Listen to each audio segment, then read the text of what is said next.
it's Morgan and welcome to the Dove's Nest. In today's video, I'm telling you why we are loving Abeka's language development program.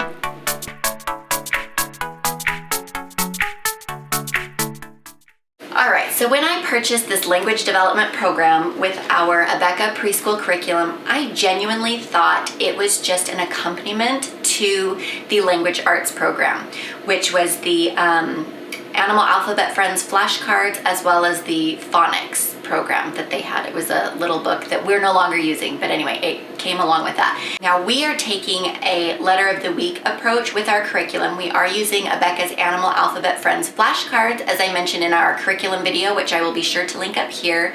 And we are also using the Confessions of a Homeschooler letter of the week program. And I'll talk more about that up here as well. I'll link that video as far as the changes in our curriculum. So I thought that this would just sort of be another supplement to that phonics program because of the way it's designed. Now, if you have a 2-year-old, Abeka recommends that you do your Animal Alphabet Friends card on a Monday, and then you choose 2. In the lesson plans, it has 2 lessons. It tells you which ones specifically to use, but I guess you could just choose the 2 that are most interesting to you to do on Wednesday and Friday. And what it is, it's just another object beginning with that same letter that helps to reinforce the letter you learned in your Animal Alphabet Friends card. For example, I talked about in my week 4 weekly walkthrough, which I will link up above, we did the letter A, and our Animal Alphabet Friends flashcard was Alexander Alligator. Now, if you were in the 2-year-old program, you might pick Apples and Astronauts from the Language Development Visuals Guide to go along and sort of reinforce that sound from the letter A.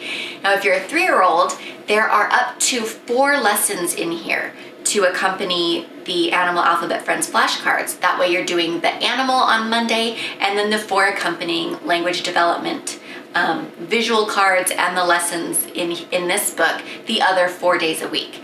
Now in this book there are 76 lessons, but I do want to say that that doesn't mean you only have 76 days worth of instruction. Some of these lessons take 2 days, others take 5 days. So it's sort of, here's your lesson, but it will break it down for you and tell you how many days it covers. For example, this was the lesson on colors, and it was teaching you all of the colors, and it was broken down into 4 separate days. And so it tells you, part 1 is red and yellow, part 2 is blue and brown, part 3 is green and black, and part 4 was purple and orange. So it breaks it down for you, which is great. But again, it's 1 lesson, but that whole lesson just took you a week.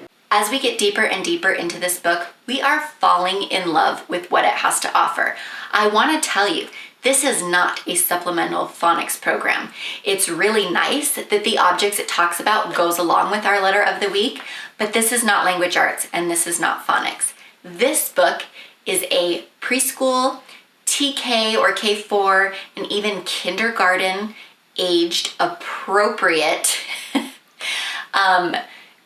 book of combined subjects. And I actually went through the table of contents and broke down probably 90% of the lessons into categories and then subcategories.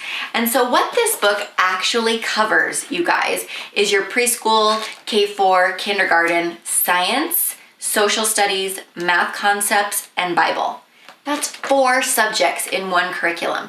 If you are a mom who's looking to sort of minimize the curriculum that you purchase, if you're looking to combine subjects because it's just so much, or if you're a mom who's just trying to simplify your early learners curriculum, this is totally the way to go. Now, I firmly believe that early learners, especially those ages preschool and younger, K4 and kindergarten, really need to focus on language arts and math. We don't necessarily need to bog them down with the science, the history, the geography, the art, the music, the poetry, all of these other subjects that we might find interesting and want to teach, but maybe they're just not really ready for yet. You know what I mean? I think it's easy for us to just get overwhelmed and excited by all the curriculum out there and, take too much.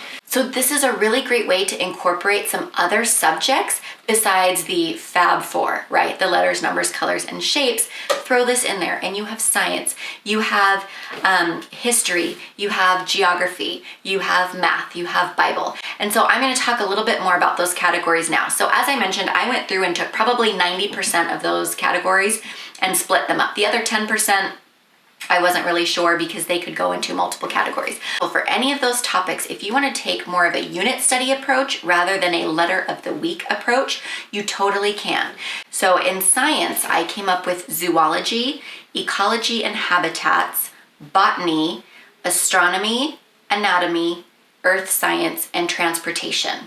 If you want to do an ecology and habitats unit study, you have 10 lessons that you could do. You have forest, garden, farm, jungle, rainforest, pond, sea, underground, Arctic, and zoo.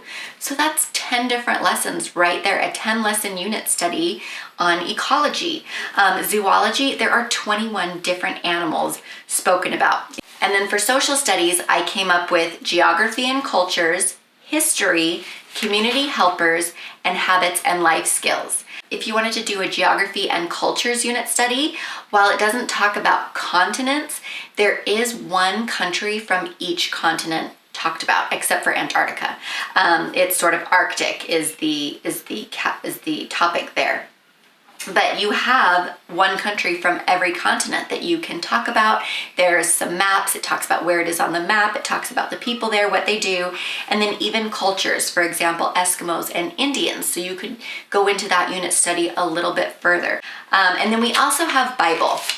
Now, while I wouldn't say this is a full-on Bible curriculum as far as giving you scripture or scripture memory or actually reading from the Word, it does incorporate a lot of Bible subjects as far as what would Jesus have me do, why did God create them this way, who made the planets, why did God create planets, that sort of thing.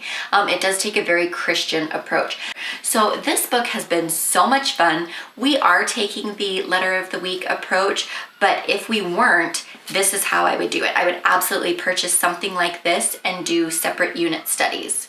As I mentioned, I didn't do all of the lessons, but I did probably 90%, and I sorted them into 12 possible unit studies that you could cover in a year, or even 2 years if you're only doing it a few days a week. So we love it. I think it's wonderful. If you are looking for something to supplement your math and language arts programs for your early education, I strongly suggest something like this. I know that Abeka does do science and social studies programs for K4, K5. I think you could totally get away with something like this in the kindergarten level and earlier on. The lesson individually, for example, that ducks lesson individually is quite short. It's roughly, 4 paragraphs here, but it may take you quite a while to get through this. So if you have somebody that's early 2-year-old or younger, I'm not sure you could utilize all of the information, but you could use the poem and some of the activities even and talk about the picture and just not cover everything.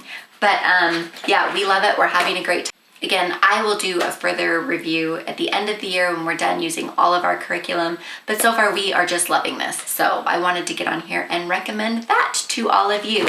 As usual, if you're interested in following us along on our homeschool journey, be sure to click that subscribe button, and I will see you in my next video.